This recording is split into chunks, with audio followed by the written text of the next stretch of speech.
What's going on YouTube? So here we have it, the Sharkoon Vg5-W PC gaming case. I've gone ahead, as you can see, the lights are on. I've done my final build in it, built it all up, so let's go ahead and take a look at it. Now, as you'll notice here on the front, there are two fans, the intake fans with the red LEDs here.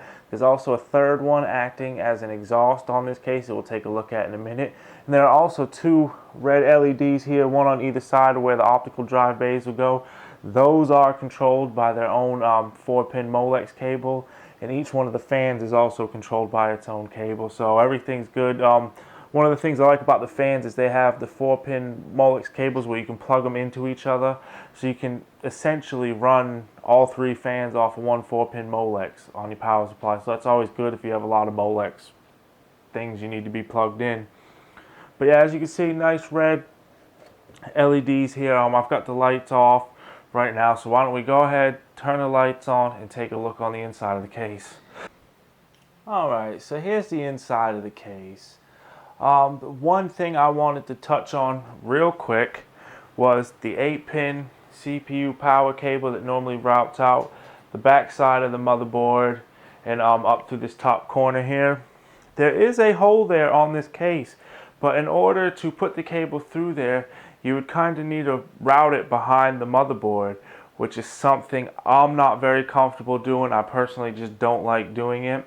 Now, in saying that, I could have also routed this cable behind the GPU a bit more, so it would have been flat to the motherboard and you wouldn't have noticed it as much, but I wanted to leave this cable out so I remember to talk about it with you guys.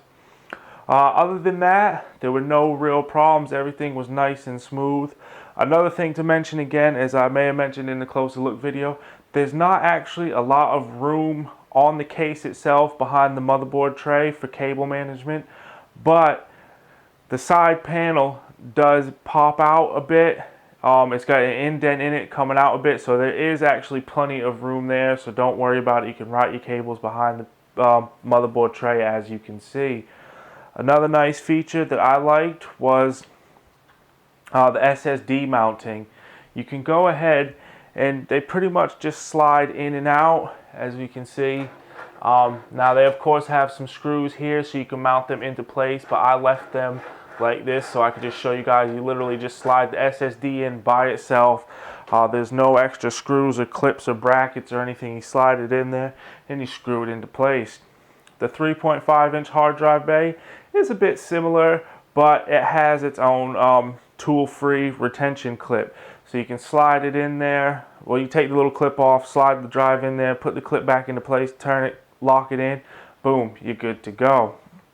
Another thing worth noting is the CPU cooler clearance in this case. As you can see here, my CryoRig H5 Universal is actually popping out of the case. If you take a look from the side, it does actually stick out of the case a couple millimeters.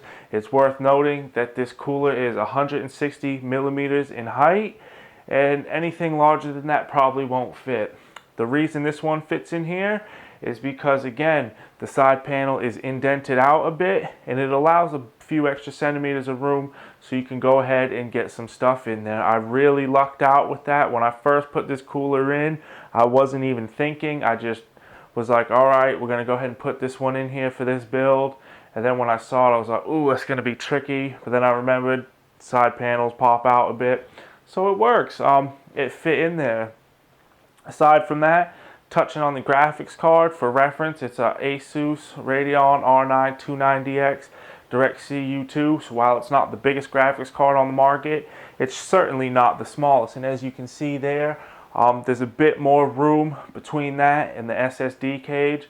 So you should be able to fit most graphics cards in here with ease. Other than that, everything's pretty standard. It's a decent case. As you can see, the power supply is bottom mounted. Then of course there are the holes so you can go ahead and route the cables up through the back and where you need them. Again, the 8-pin CPU power cable was a bit of a letdown, but at the end of the day, it's not the end of the world. And if you're going to use this for a day-to-day case, there are ways you can hide it. Like I said, you could, depending on the thickness of your cable, you could route it behind the motherboard using the hole in place and come up through. But like I said, this is just personally something that I don't like doing. I like the hole to be on top of the motherboard, as my cables are a little bit thicker, and sometimes it just gets a little tight back there, and it's just one of those things. It's me being silly, but hey, it is what it is.